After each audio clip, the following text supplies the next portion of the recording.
Every night, Russian attack drones cross Ukrainian skies. Some travel hundreds of kilometers before reaching their targets, and the newest versions keep getting faster. Today's Shaheds average around 340 kilometers per hour, leaving defenders only minutes to react. The problem was never stopping one, it's stopping hundreds. Using a missile worth hundreds of thousands of dollars against a single low-cost drone simply isn't sustainable. Ukraine's answer wasn't another missile, it was another drone. Built in just 3 months, unveiled at the 2026 Farnborough Air Show, and already tested in combat, this is the SkyFall P1-SUN JetKiller, a machine you could hold in one hand, just 2 to 3 kilograms, yet fast enough to run down the drones crossing those skies at 370 kilometers per hour. Today, we're taking it apart, system by system, to see how something this small became one of Ukraine's newest air defense interceptors. Traditional air defense was designed to destroy aircraft, cruise missiles, and ballistic threats. But one-way attack drones changed the rules. A Shahed costs a tiny fraction of an interceptor missile, yet it can destroy infrastructure worth millions. Russia now launches thousands of Shahed-family drones every month, in growing numbers and at rising speeds, making them harder and harder to catch. So instead of matching every drone with an expensive missile, Ukraine began matching drones with drones. The JetKiller is the newest evolution, built to hunt the entire Shahed family. Everything inside it exists for one purpose: finding another drone and reaching it first. Unlike a reconnaissance drone, the P1-SUN isn't gathering intelligence. Unlike a loitering munition, it isn't hunting tanks. Its entire mission lasts only minutes: launch, intercept, destroy. The JetKiller can fly up to 370 kilometers per hour, climb to 9,000 meters, stay airborne for 15 minutes, and intercept targets up to 30 kilometers away. And it does all of that weighing just 2 to 3 kilograms. Numbers like that leave no room for wasted weight. Every component earns its place, starting with the airframe. The airframe is built around one priority: speed. The entire interceptor weighs just 2 to 3 kilograms, yet every gram of it has to survive violent, high-speed maneuvers, and its layout is unusual. At the core is a slender central body, smooth and aerodynamic, holding all the electronics. From it extend 4 arms, each carrying a propeller at its tip. Those arms aren't wings. They don't generate lift. Their only job is to hold the propellers in position and keep the structure rigid at high speed. So what actually holds this drone in the air? The body itself.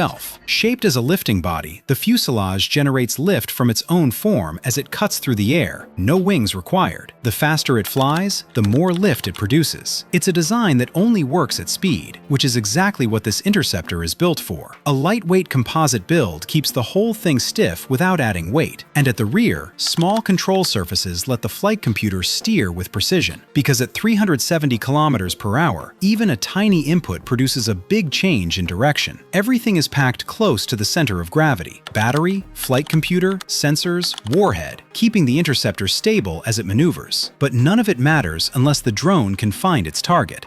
But the P1-SUN doesn't see with a single eye. It has 3, and each has a completely different job. The first sits on top, raised up on a short mount like an antenna. This is the wide search camera.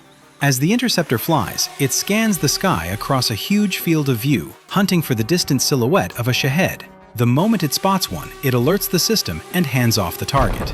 The other 2 sit in the nose, and they take over for the final attack. The first is a high-resolution daylight camera. In good light, it uses machine vision to trace the exact outline of the Shahed, its wings, its engine, guiding the interceptor into its target with pinpoint precision. The second is a thermal camera. At night or through cloud, when the daylight camera goes blind, this one sees heat instead, locking onto the hot glow of the Shahed's engine and guiding the strike in total darkness. 3 cameras, 1 to find the target, and 2 to make sure it never misses, day or night. Alongside them sits the navigation package, GPS to guide the drone toward the target area, and inertial sensors measuring every shift in acceleration and orientation. But GPS only gets it close. It flies on satellite navigation until the target is about 1 kilometer away. Then GPS isn't precise enough to hit something moving this fast. That's when the cameras and the mind behind them take over, because finding the target is only half the job. The interceptor still has to recognize it. Raw video isn't enough. The cameras generate dozens of frames every second, and the onboard AI processes each one in real time, separating the target from clouds, buildings, birds, and open sky. According to SkyFall, its terminal guidance system can detect and lock onto a hostile target from up to 1 kilometer away, faster than a human operator could react. So instead of flying toward a fixed coordinate, the Interceptor constantly updates its own path as the target moves. Once the target is locked, only one system remains. Just behind the optical module sits the Warhead. According to SkyFall, it weighs 500 grams. Now think about that ratio. On a drone weighing only 2 to 3 kilograms, the Warhead alone is nearly a fifth of its total weight. This isn't a machine carrying a weapon. It practically is the weapon. That 500 grams may sound small, but against another lightweight drone traveling hundreds of kilometers per hour, it's more than enough. Keeping the charge near the center line preserves balance in flight while concentrating force exactly where it's needed. On impact, contact sensors trigger detonation, and the Interceptor sacrifices itself to destroy the target in a single engagement.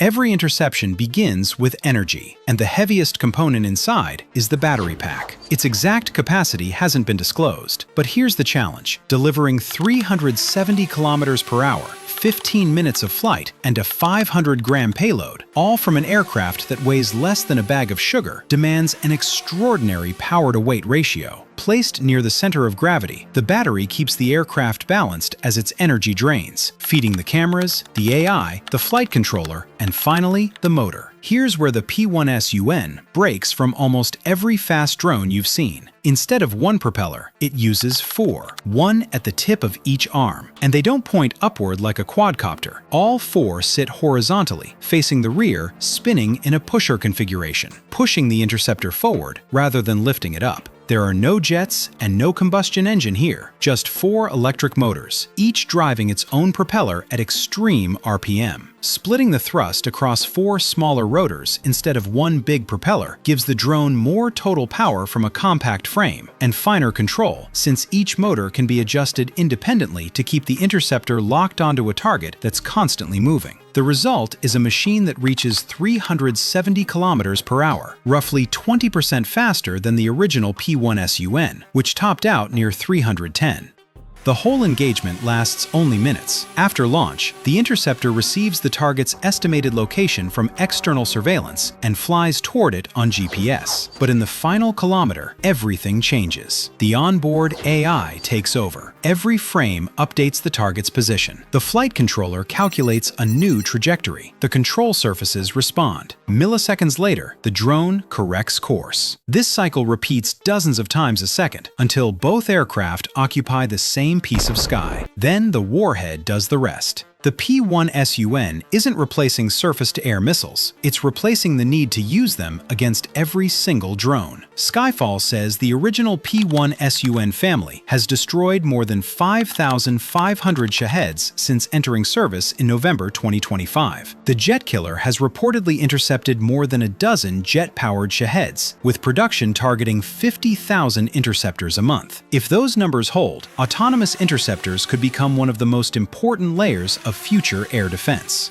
The JetKiller is still one of the newest interceptor drones in active development, and many details remain classified. But its engineering philosophy is simple: see the target, understand it, reach it, destroy it. Built in 3 months to counter an entirely new threat, it shows just how fast modern warfare is evolving and how engineering is racing to keep up. Sometimes the fastest way to stop a drone is with another drone. If you enjoyed this breakdown, do me a quick favor and hit that like button. It genuinely helps the channel more than you'd think. And if you want to see the other side of this story, the drone the JetKiller was built to destroy, we've already broken down exactly how the Shahed-136 works right here on the channel. It's the perfect video to watch next. For more engineering breakdowns of the machines shaping modern warfare, subscribe to MS3D and turn on notifications so you never miss the next one. Thanks for watching, and I'll see you in the next breakdown.